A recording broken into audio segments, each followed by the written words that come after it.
The language of rights is sometimes a very puzzling language because it has devolved into simply what any individual prefers becomes his or her right.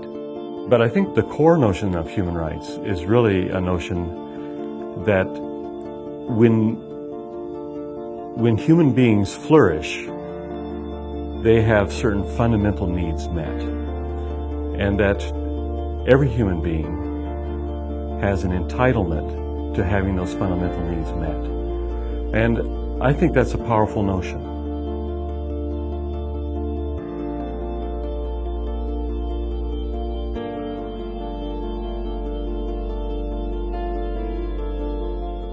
The Social Justice and Human Rights Conference was quite successful at bringing together, again, disparate groups, not just academics talking to other academics, but social justice practitioners being able to talk to academics. I'm excited about having an event where you can get people like that up there and tell their story, give their narrative of what's possible, what kind of change is possible, you know, and in that there will be the academics talking, and you know, but again, the dialogue is to sort of that you want to create is where people leave feeling enriched and empowered. The inherent rights theorists hold that just being a human being of a certain sort is enough to give one certain rights. And he holds that at bottom a society is just insofar as its members enjoy those rights, insofar as its members are rendered those rights.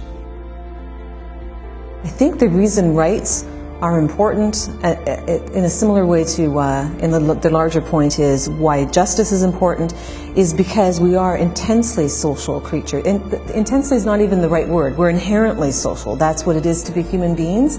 So we live together and we need ways to structure our relationships, and I suppose this is where justice and rights really come in, when we come into conflict with each other, because we want different things, and yet whatever ways we'd have to solve or to deal with our differing desires, living apart from each other or indifference is often not possible, and I think more importantly is often a very bad solution.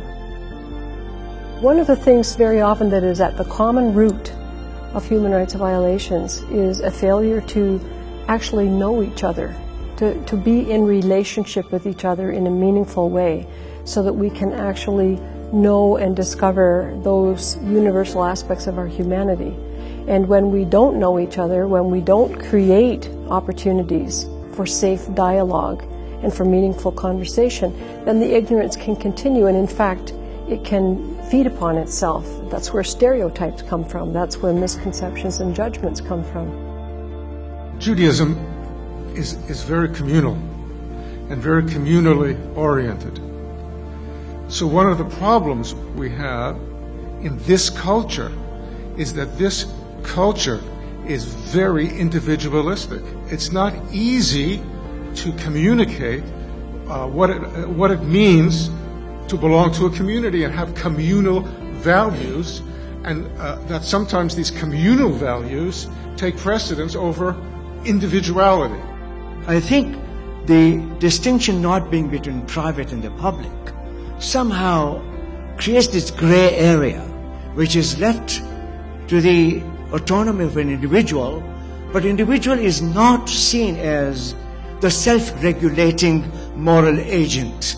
Rather, moral agency is viewed in terms of the individual's relationship with the others. And I think it's sometimes a struggle to make a distinction between the two.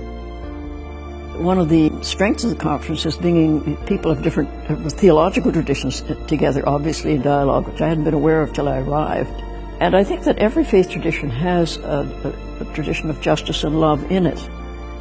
And what we need to say is, what we need to know is what is the contribution of that faith community to creating and sustaining authentic human community. What kind of community do we want? So it's not just things about let's go to the synagogue and understand what the Jews do, but what has the Jewish tradition got to bring to the human community? What has the Christian tradition got to bring to the common pot? What are the Muslims going to bring that perhaps some of us don't have? And I think that can be extremely creative for the future. Are there particular themes that we need to be paying attention to worldwide right now?